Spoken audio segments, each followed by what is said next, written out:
Bonjour à tous pour ce deuxième tuto. Alors aujourd'hui ce que je vais vous faire c'est un tuto sur Mesh Mixer, donc un logiciel gratuit qui fait partie de la suite 1.2 3D. Donc si vous le voulez, 1.2 3D Mesh Mixer, tombez sur le site de Autodesk, download, version, donc celle qui vous intéresse. Il y a une version Linux, ça c'est cool.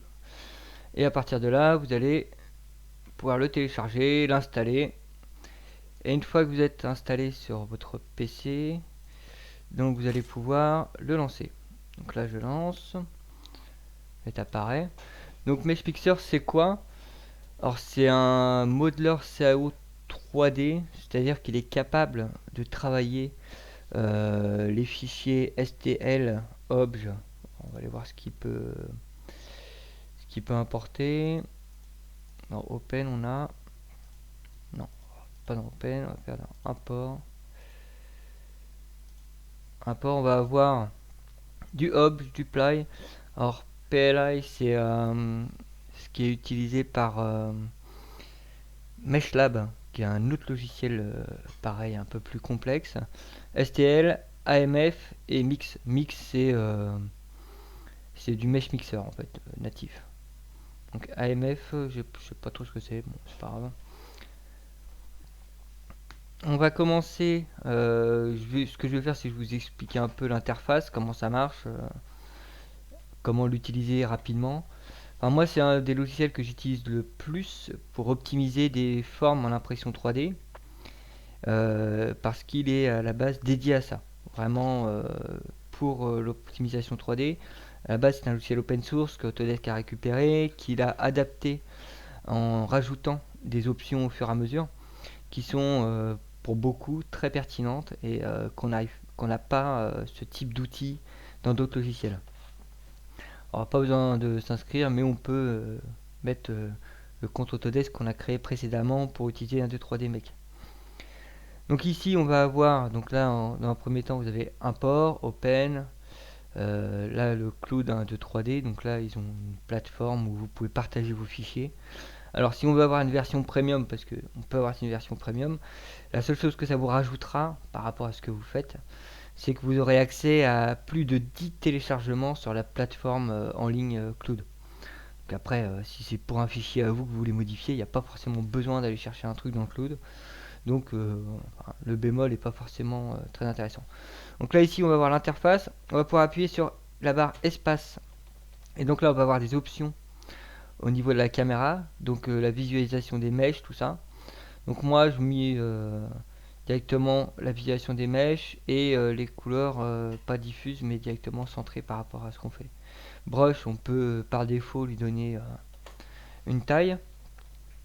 Donc là, on va commencer dans un premier temps. Donc on a différents ateliers qui vont permettre de faire beaucoup de choses. Donc on va faire un port Bunny. Donc c'est un peu la mascotte du logiciel.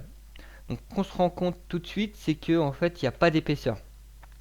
Là, ce que vous voyez ici, vous avez une différence de couleur. Donc là, c'est l'extérieur et là, c'est l'intérieur. Et en fait, les mèches, ce qu'on appelle le maillage, donc quand on appuie sur W, on les voit. C'est les triangles qui composent la pièce pour lui donner sa forme. Donc plus il y a de triangles, plus c'est rond, moins il y a de triangles, plus c'est carré, c'est un peu triangulaire, c'est aigu. Donc les mèches ont un sens, donc c'est très important parce que si vos mèches, par exemple, si une mèche là, ici, est retournée de ce côté-là, donc on la voit en rose, c'est que en fait votre fichier, c'est comme il avait pas de, il y avait un trou. Il va pas pouvoir le prendre comme une forme globale, il va le considérer comme une forme avec un trou. Donc il va pas avoir quelque chose d'utilisable pour l'impression 3D. On a aussi une problématique, c'est qu'en fait il est totalement ouvert. Donc là en fait l'épaisseur de peau elle est de 0. Ce qui n'est pas forcément très intéressant pour nous. Donc ce qu'on va faire, c'est qu'on va déjà dans un premier temps aller dans l'outil Analysis. C'est un petit outil qui s'appelle Inspector. Et là en fait ce qui se passe, c'est qu'il va vous pointer les problèmes. Donc il vous dit bah là ça va pas être possible en impression 3D, on va avoir une petite problématique.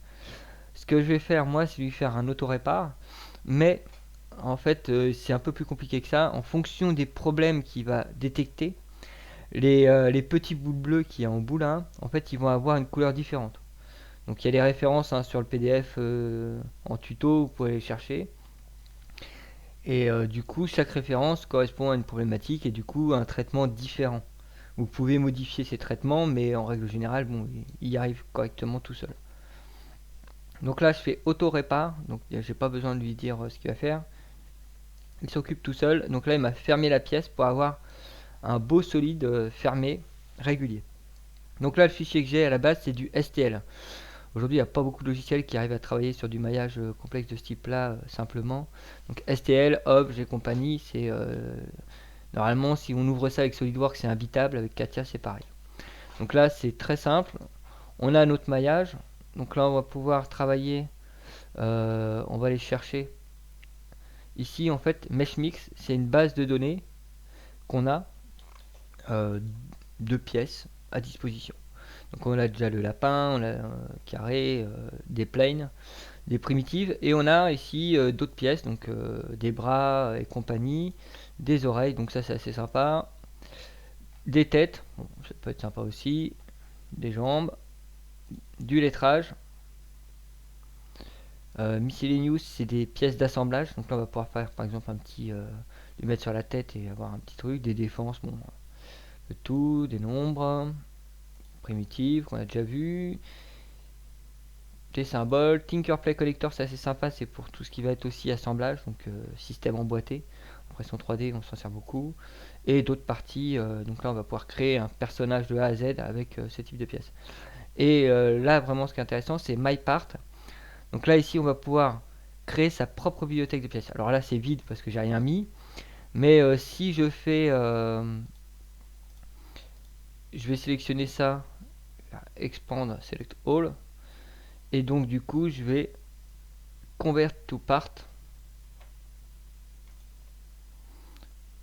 maintien de dimension, ok, là, j'accepte. Et du coup, dans ma bibliothèque de part, j'ai ma pièce.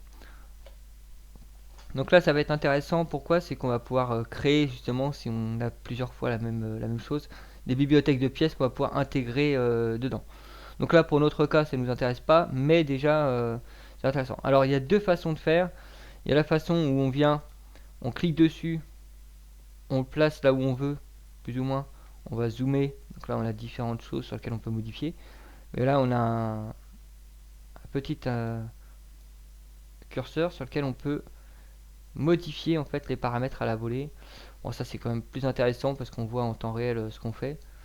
Donc là, on va pouvoir travailler aussi sur plein de choses. Si on clique sur le petit truc extérieur, on va pouvoir travailler un peu plus sur la forme, sur l'angle qu'on a au démarrage. Hop, on redouble-clique sur la petite pièce pour retourner. Donc là, on n'est pas... Ouais, on va se déplacer un peu quand même pour éviter de taper dans l'oreille. Là, on a deux pièces. On valide. Et du coup, là, il y a un menu arborescent qui arrive avec la pièce qu'on a. Donc, là, j'ai qu'une pièce, donc il n'y a pas d'intérêt. Mais si, par exemple, je vais aller chercher une autre pièce... allez, lui, petite pièce comme ça. Au lieu de le plugger directement sur la pièce, je peux le mettre à côté. Et du coup, il crée en fait une pièce indépendante. Donc ça, c'est super intéressant. Ça nous permet de travailler différents outils, de pouvoir modifier la forme. Donc quand il arrive dans l'espace, on va pouvoir travailler sur le déplacement, sur un agrandissement proportionnel. On va pouvoir modifier l'angle. Donc là ici l'angle c'est pareil, c'est un petit truc qui apparaît. Si vous appuyez sur la flèche haut et bas sur votre clavier, vous allez avoir quelque chose de plus fin. Donc là si on veut quelque chose de vraiment simple, on fait ça. Si on veut quelque chose un peu plus fin, on va être capable de travailler sur des précisions importantes. Bon là pour le coup, il n'y a pas trop d'intérêt. On va pouvoir aussi, selon l'axe, au lieu de cliquer sur la flèche pour le déplacer, là on sélectionne le petit carré et au lieu de modifier le déplacement, on va modifier dans cet axe la grandeur de la pièce. on va pouvoir la déformer. Là j'obtiens une pièce particulière. Hop, dans l'autre sens, c'est pareil. Voilà, c'est un système, par contre on n'a pas de précision là-dessus, c'est vraiment standard. Donc là on travaille sur le local. On peut travailler aussi sur le modeler, sur le général. Donc là en fait quand on modifie la pièce, c'est par rapport au général et plus au local. Hop, alors je n'arrive pas à sélectionner l'autre. Bon, c'est pas grave. Du coup, l'intérêt aussi, c'est de pouvoir modifier dans les plans. Voilà. Là, ici, on va pouvoir sélectionner dans ce sens-là.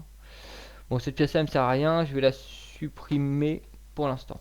Je resélectionne Bunny pour lui dire que je travaille sur cette pièce-là. Donc les deux pièces sont vraiment indépendantes, hein. Quand j'en sélectionne une, je peux travailler dessus, je n'atteindrai pas l'autre. Et d'ailleurs, ça me permet de modifier ce qui m'intéresse. Donc on va avoir l'outil Sculpt. Alors c'est un outil intéressant qui permet de faire... donc on va travailler sur l'intensité, enfin sur la grandeur de l'intensité de l'outil et la grandeur de l'opercule. Donc la grandeur de l'opercule c'est ça. Hein, c'est, quand normalement au space on peut le faire aussi. Hein, voilà. Et intensité, voilà. Espace c'est vraiment un outil qui vous permet d'aller rapidement pour modifier les paramètres sans avoir à les chercher ici. Donc là ici on va travailler là-dessus. On peut lui donner une couleur mais bon pour l'instant c'est la forme de l'outil. Donc là ce qu'on va utiliser. Donc là je vais utiliser Bubble, c'est pas mal. Donc brush, ici je vais faire du draw. Donc ce que je vais faire c'est que je vais venir ramener un peu de matière. Donc là l'intensité est un peu grande donc je vais la réduire. Voilà. Et du coup c'est un peu plus léger. Donc forcément en fonction de la forme que vous allez donner, il va rajouter du maillage pour obtenir justement quelque chose de rond. Donc là du coup j'ai optimisé ma pièce. Donc là si vous vous rendez compte, il y a dans mon bunny, il y a deux pièces. Il y a une pièce qui est ici, qui est dans un groupe qui est gris. Donc là quand je vais sélectionner groupe, il va me sélectionner que la pièce qui est en gris. Si je fais l'inverse, donc je clear sélection, je fais expand to group sur la pièce en vert, il va me sélectionner que la pièce en vert. Donc là c'est intéressant parce que ça me permet de modifier que ce que je veux sur ce système là. On va avoir la possibilité de travailler de travailler les sculptes. Donc on a différents sculptes, hein. Ici c'est pour ça. On va pouvoir travailler aussi les maillages. On va pouvoir réduire les maillages sur des zones ciblées. Voilà. Alors les maillages, si vous en avez trop, ça fait un fichier très gros, c'est ce qui prend la place sur le fichier. Donc si vous en avez pas forcément besoin d'avoir des pièces denses en maillage, vous pouvez réduire rapidement ici. On peut travailler sur le refine, donc là c'est l'inverse, on va venir densifier le maillage pour avoir des pièces plus rondes. Donc ça on s'en sert souvent sur un outil qui s'appelle... donc là on travaille sur le volume, on peut travailler sur la surface. Donc là, on travaille en surface, on va avoir un outil qui s'appelle Stencil, Brush, et qui lui va vous créer en fait un... Donc par rapport à un fichier SVG, ou je sais plus c'est quoi, bon enfin vous trouverez. Là il nous faut un maillage dense pour pouvoir en fait travailler sur la surface. Donc là en fait on va venir rajouter. Donc si je fais la même chose à côté, on n'a pas du tout le même rendu. Parce que le maillage n'est pas assez dense. Donc là c'est important d'avoir un maillage dense pour avoir des vrais détails. Donc là je travaille en intensité, je peux faire beaucoup plus, hein, mais hop. Et du coup voilà, on lui donnait une texture, quelque chose d'intéressant. Donc là l'outil c'est on n'est plus en volume, on passe en surface. En brush on peut mettre plus, mais pour l'instant ça suffit. Et donc on peut travailler, sélectionner ici. Donc il y a des bibliothèques qui existent sur internet, vous pouvez récupérer un paquet de fichiers, vous pouvez les créer vous-même avec Inkscape, donc il n'y a pas trop de problème là-dessus. Après il faut juste les mettre dans la bonne bibliothèque de Mesh Mixer pour que quand il ouvre le menu on l'aille directement dedans. Donc ce qui est intéressant avec les outils, c'est que tous les outils de modelage que j'utilise, si j'appuie sur CTRL, en fait il s'inverse.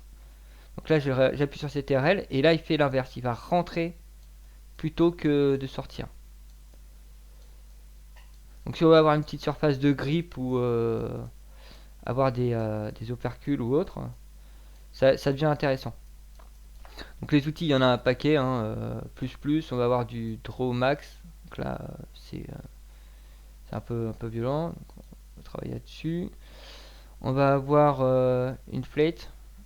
Voilà, il vient gonfler en fait une partie. On va voir pour la mise à plat. Donc là, c'est l'inverse, il vient aplanir les formes. Donc là, on va réduire. Donc on se rend compte quand même que quand on fait ce type d'opération, il y a les maillages qui bougent pas mal. Donc là, j'ai gardé la densité du maillage, donc je vais la réduire à ce niveau-là. Donc ça, c'est ce qu'on appelle le bruit quand on va faire par exemple un scan en 3D d'une personne. Ça va avoir des formes légèrement dégradées au niveau des textures. Donc on va avoir quelque chose de pas vraiment plat avec des petites bosses partout. Donc cet outil permet vraiment d'un coup d'effacer tout ça. Donc en fait, c'est un peu l'efface bouton pour les ados. En règle générale, c'est en 3D, ça permet d'aplanir clairement la pièce. Move, alors là on va sélectionner une pièce et on va directement tirer dessus et le déplacer dans tous les sens. Bon, CTRL-Z si vous voulez revenir à l'arrière, il sauvegarde un certain nombre d'opérations, donc il n'y a pas trop de soucis. On va avoir du pinch, donc là pareil,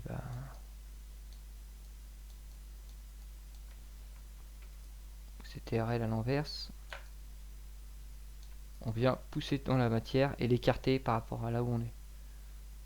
Ça pousse sur les bords en fait.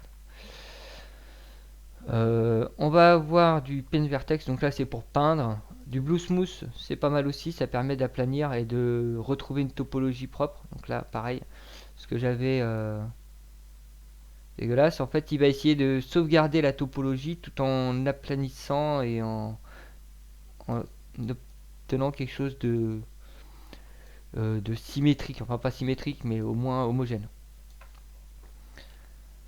On va avoir un outil particulier qui s'appelle Attract. Alors Attract c'est quoi? Alors, moi je l'utilise souvent quand par exemple j'ai un trou dans ma pièce. Donc, ce qu'on va faire, on va créer un trou. Donc là je vais sélectionner cette pièce là et je vais lui dire discard. Tac. Donc là il m'a créé un trou dans ma pièce. Donc quand je fais un scan 3D, le trois quarts du temps je tourne sur moi-même, le dessus du crâne n'est pas là, du coup il y a les cheveux et compagnie, ça devient assez compliqué à fermer. Donc ce que je vais utiliser comme outil, c'est que je vais aller chercher dans, dans les outils, je vais aller chercher primitive, je vais aller prendre une boule que j'intègre en plus, je vais la réduire un peu, voilà,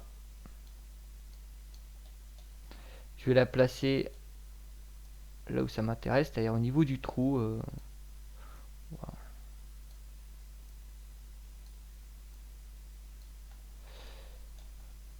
Top, hop,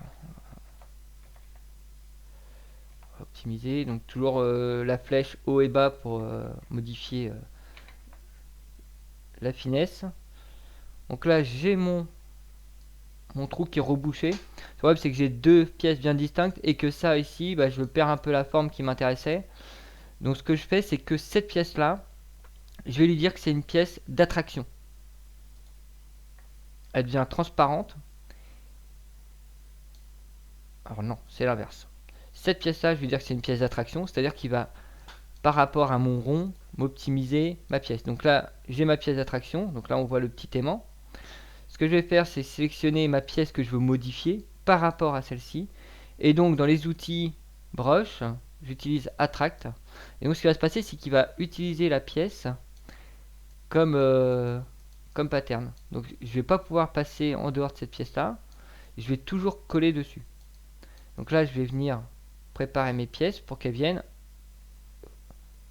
se maintenir par rapport à la pièce d'origine. Donc là on voit qu'en fait la pièce prend la forme de la tête du lapin. Donc toutes les modifications que je lui donne vont être par rapport à ça. Bien faire partout. Donc là je regarde, hop. Bon, ça a l'air pas mal. Je vais enlever l'attraction et du coup j'obtiens une pièce. Voilà. Une pièce finie, propre. Alors propre, c'est un bien grand mot parce qu'en fait ce qui se passe c'est qu'en interne de cette pièce on va avoir quelques problématiques. Et ça on les voit direct quand on passe en mode transparent. Donc là on a des différentes façons de voir la pièce. Donc là je passe en transparent. Et je me rends compte, voilà, c'est une pièce dans une pièce. En impression 3D, ce qu'il va faire, c'est qu'il va créer une sous-pièce à l'intérieur de votre pièce et donc risque de fragilité en interne. Donc bien vérifier toujours que vous avez bien une pièce enveloppée globale et pas deux pièces assemblées comme ça. Donc là on va retravailler, on va repasser en standard. Voilà. Donc ici, ce que je fais derrière, c'est un outil qui s'appelle alors, dans un premier temps déjà, là j'ai deux pièces. Moi ce que je veux c'est avoir une seule pièce. Donc j'appuie sur CTRL, je sélectionne les deux et là en fait j'ai les opérations booléennes qui arrivent. Donc là j'agis sur les deux en parallèle. Donc je peux faire une combine, booléenne union, booléenne différence et booléenne intersection. Alors booléenne union ça marche quasiment jamais, c'est souvent très moche. Je sais pas pourquoi il a du mal à faire ce genre de choses. Donc ce que je fais c'est un combine, donc du coup il me crée deux pièces, mais j'ai toujours une pièce, enfin j'ai qu'une pièce, mais j'ai deux pièces au final, parce que j'ai une pièce dans une pièce. Donc on ne le voit pas comme ça, parce qu'on n'a qu'une pièce au général, mais on a vraiment deux pièces. Donc là ici ce que je vais faire, c'est que je vais lui demander de me créer un solide. Donc fabrique un solide, make solide, et là en fait ce qui se passe, c'est qu'il va faire l'enveloppe externe de la pièce. Donc on va pouvoir paramétrer les différents modèles. Donc là je fais make solide, il check les erreurs, il me fait un solide externe. Donc là, pour mon cas particulier, bah, je trouve ça assez propre, il n'y a pas trop de problème. Peut-être ici quelques défauts, on va lui donner un peu plus de densité au niveau des mèches. Voilà, peut-être. Donc là, forcément, je vais refaire retravailler. Bon, on va essayer de régler ce problème-là après, mais bon, en règle générale, là, c'est pas trop mal. J'accepte. Donc on voit que au général, au niveau densité de mèche, c'est extrême. Donc le bunny est toujours là, le premier, mais on l'a juste caché. Donc on n'agit pas dessus, on va travailler sur celui-là. Ce que je vais lui faire, c'est select. Je sélectionne la forme. Je fais select all. Donc là, il me sélectionne tout. Et là, je vais utiliser un outil qui s'appelle reduce. Et donc là, c'est au général que je vais réduire la taille du maillage. Donc là, on a en bas à droite le nombre de triangles. Donc très rapidement, vous pouvez jeter un oeil sur la taille de votre fichier en fonction des triangles. Vous allez avoir quelque chose de bien. Donc là, pourcentage, oui, ça me va. On peut lui donner un chiffre de triangle. Shape préservation. Donc ça m'intéresse, c'est de garder la forme générale, qu'il n'y ait pas trop de déformation dessus. Preserve boundary, pareil. Donc là, on est à 0. Je vais lui demander de faire une première itération à, on va être à environ 70%, je pense. Ouais, c'est à 71. Donc là, voilà, on voit que la densité de maillage a extrêmement réduit, mais on est encore beaucoup, donc je vais retaper un coup dedans et on refait le tri. Donc ça passe pas sur tous les PC ce type d'opération, hein. Donc essayez d'avoir au moins une petite carte graphique qui tienne un peu la route ou beaucoup de patience. Allez, encore un coup. Je pense qu'on peut garder la forme générale sans trop de déformation en termes de maillage. Voilà, donc là j'accepte et du coup il me crée la nouvelle pièce. En termes de triangle, on se rend bien compte qu'on a quelque chose qui est beaucoup plus faible. Et derrière, en export, on a quelque chose qui va être plus simple à sortir. Donc ici, Sculpt, on vient de voir l'outil. L'outil maillage, donc sélection, c'est extrêmement intéressant. On peut faire un paquet de choses avec ça.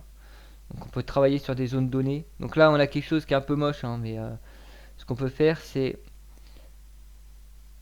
optimise boundary. Donc là, en fait, il va optimiser la pièce. Alors, smooth boundary, voilà, c'est ça.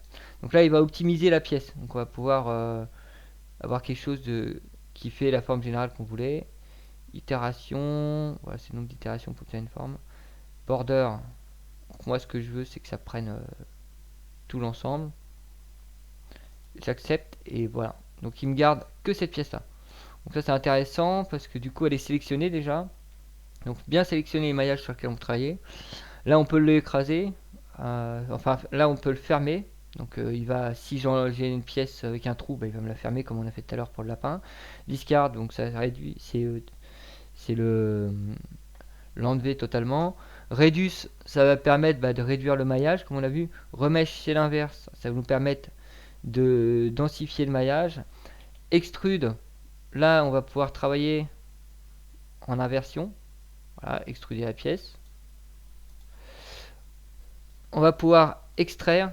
Donc là en fait on va sortir le plastron de la pièce et il nous crée un maillage seul qu'on va pouvoir réadapter. Donc ça c'est intéressant pour pouvoir sortir une pièce, une tête ou autre directement et de la fermer derrière pour optimiser. On va pouvoir faire un offset. Alors l'offset c'est intéressant. Par exemple là je vais travailler sur un offset avec une distance donnée. Voilà, un peu plus loin. Là je travaille comme ça. Et je peux lui demander, et ça c'est très intéressant, de les connecter. Donc là du coup il va me créer une pièce de ce type là. Alors regularity, donc là on va pouvoir travailler sur le mesh directement. Soft transition, donc là on va pouvoir travailler sur l'optimisation au niveau d'intégration à la pièce globale, donc le lien qu'on fait entre les deux. Voilà.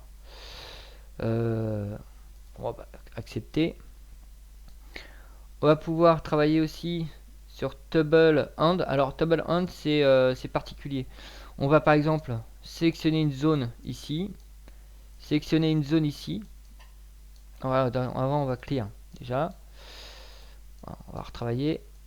Sélectionner une zone ici, sélectionner une zone ici et lui dire Toggle Hand et il va nous créer en fait une structure qui va rejoindre les deux. Alors avec plus ou moins de mèches, donc là on peut densifier. Hop. Bon, c'est quand même mieux. Flip orientation, ah ça il tourne, c'est pas mal. C'est quand même mieux derrière d'avoir une pièce qu'on vient insérer parce on a un peu plus la maîtrise. Bon, ça peut sauver du temps, bon, c'est un outil intéressant. On va avoir bridge, alors ça c'est pour fermer, joindre. Oh, c'est pour joindre deux pièces. Well boundary, séparate, donc pareil, c'est pour enlever. Plan cut, c'est pour couper. Flip normal, donc là on va pouvoir inverser les normales. Donc on en discutait tout à l'heure. Voilà, donc là il a inversé. Du coup en fait j'ai une problématique, c'est que voilà, c'est des trous pour lui. Donc c'était RLZ si on veut revenir à l'arrière. Voilà. Flip primitive. Convert to open part, donc ça c'est une pièce qu'on peut ouvrir dès le début. Convert to solid part. Convert to stamp. Alors stamp c'est autre chose, on va en discuter juste après. Déforme, donc là on va pouvoir avoir des outils rapides pour travailler sur ce qu'on a sélectionné. Donc là on va par exemple travailler là-dessus. Déjà on va clear sélection. On rend compte qu'il y a un souci. On va faire un petit analysis. Inspector. Il trouve rien, c'est étonnant. Bon, on va sélectionner ça. Edit, reduce, extract, bridge, erase file. Voilà. Fine, smooth, cal, accept. C'est pas encore ça. On va retravailler. Smooth. Voilà.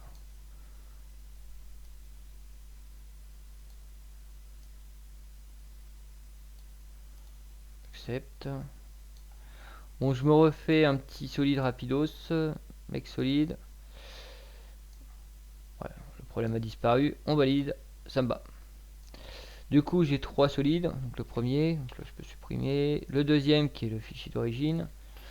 Et celui-là sur lequel je bosse en ce moment. Donc dans Select, on va avoir des formes, donc transforme. Là, on va pouvoir travailler dans tous les sens. Ça, je trouve ça juste énorme. Déformer la forme. L'inverse. Réduire au général.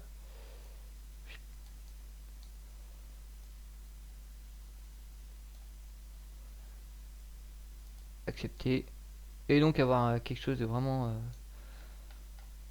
sympa en 2 minutes. On va pouvoir utiliser Soft Transform. Alors c'était pas ça, on l'a déjà vu. Warp. Alors Warp pour déformer les régions. Voilà, bof. Donc Select All, select visible. Donc là, Select All, il sélectionne tout. Select visible, il sélectionne que ce qu'on peut voir. Donc là, ce que j'avais en vision, je trouve ça fun. Expandring. Donc là, c'est modifier ça.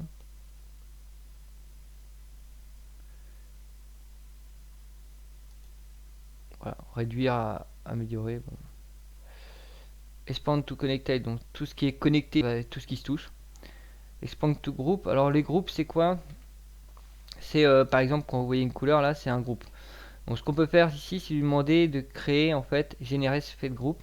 Donc ce qu'il va faire, c'est qu'il va créer des matrices de couleurs en fonction d'un angle donné. Donc là, plus l'angle est franc, plus on a de chance d'avoir une couleur directe.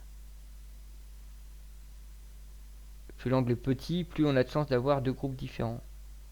Donc là, ça marche pour un carré, par exemple, c'est extrêmement simple, ça marche direct.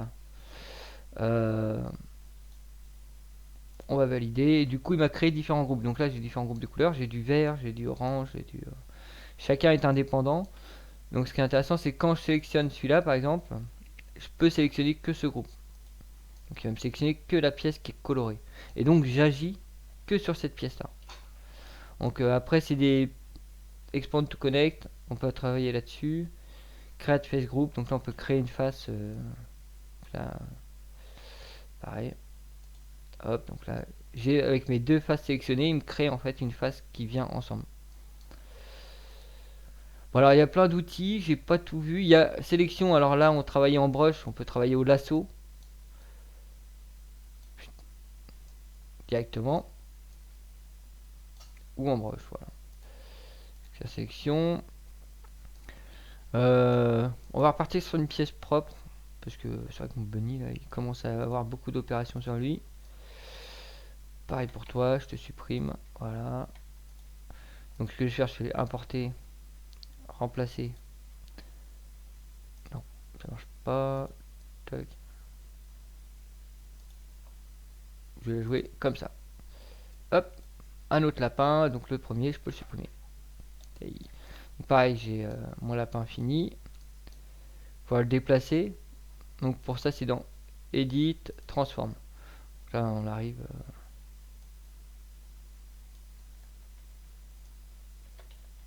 Un peu.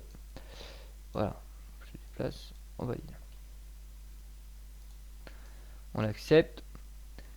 Donc là, on a vu l'outil insertion, on a vu l'outil sélection, on a vu l'outil sculpt. Sculpt, il y a encore un paquet de choses qu'on peut faire, mais bon, je vais pas tout vous dire aujourd'hui.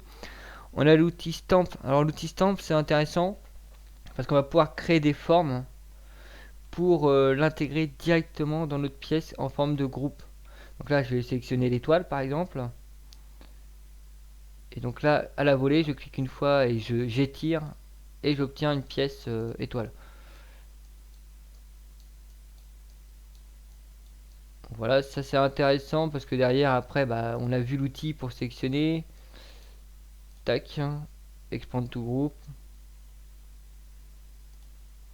Et donc derrière, on peut agir que sur cette étoile et par exemple lui mettre une extrusion directement. Hop, et voilà. Donc c'était RZ là, pour revenir en arrière. Ah, il veut pas. Ah non, on va pas refaire un truc. Oui, bon, c'est pas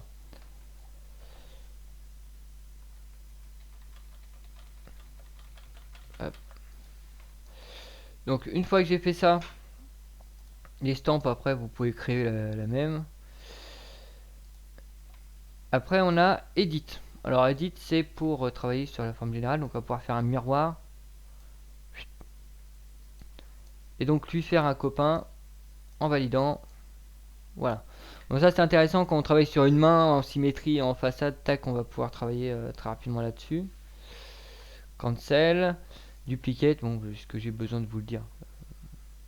Donc là, du coup, j'en ai un deuxième. Plein de lapins, c'est cool. On va avoir le modeler transform que je vous ai déjà dit comment ça marche. Hein. Z. On va avoir aussi aligne. Donc là, c'est pour l'aligner par rapport à soit un plan. Donc là, il me l'aligne par rapport au plan ici. Donc ça, c'est intéressant. Ou par rapport à une pièce. Donc il y a différents choses qu'on peut attraper. Donc voir d'origine. Donc là, direct, surface, point, plane ou autre. Et donc le coller directement dessus. Donc là, je valide. Hop. Et du coup, il est bien au bon endroit. On va pouvoir créer un pivot. Donc en fait, là, quand on fait l'outil transform, on est sur le point central, enfin, qu'il est défini comme un point central. Mais vous pouvez en créer un nouveau, du coup, ici. Donc, on va pouvoir faire une plane cut. Donc ça, c'est très intéressant. Donc ça vous coupe en fait la pièce. Alors, moi, je m'en sers souvent aussi pour inspecter qu'il n'y a pas de déformation en règle générale à l'intérieur de la pièce. Donc là, du coup, en fait, quand on fait ça, on valide et il nous crée une pièce. Fini, terminé. Donc si vous voulez avoir deux pièces, c'est-à-dire couper la pièce en deux en fonction d'un angle particulier, vous validez. Donc là, il vous le ferme. Vous exportez, bon, fichier machin et tout. Donc vous avez exporté cette pièce là.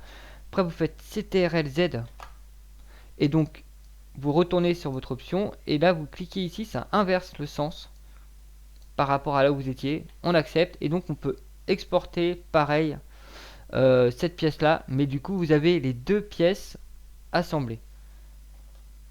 C'est-à-dire que vous, derrière vous pouvez avoir les deux pièces finies. Slice.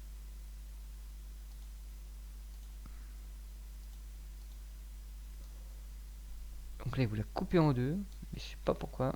Ah, ok. Cancel. Donc ici, après, close crack, c'est pareil, c'est pour fermer tout ce qui va être ouverture. Generate face group, on l'a vu tout à l'heure. Voilà. Donc je montre. Make solid, un outil que j'utilise quasiment tout le temps parce que c'est sûr que quand ça sort avec un make solid, la pièce est propre, elle peut être imprimée, il n'y a pas de problème. Donc un vrai outil. Après, bien modifier les quelques paramètres pour obtenir l'effet qui vous intéresse, les arrondis, tout ça. Holo, ça c'est intéressant. Là j'ai une pièce pleine. Là ce que je vais faire c'est que je vais travailler directement pour enlever l'intérieur de la pièce. Donc là creuser. Donc là on va pouvoir voir à l'intérieur qu'en fait il va retirer la pièce qui est en grise. On peut lui donner voilà, là on a une épaisseur de coque plus grosse. Là on peut être à 2 mm, c'est pas mal. Mesh density c'est pareil pour la forme interne. All radius, voilà, c'est paramètre à modifier. Donc update holo pour voir ce que ça donne. Generate all, voilà. On peut lui demander de nous créer des trous à l'intérieur de cette pièce pour pouvoir passer. On n'est pas obligé d'en avoir deux, je crois. Ouais. Ah aussi. Là, derrière, on est capable d'avoir des trous. On accepte. Et du coup, on a une tirelire. Enfin bref. Enfin, ouais, une tirelire lapin. Parce que ça va. Enfin, moi, ce qui m'intéressait là-dessus. Donc là, vu que je refais l'effet inverse,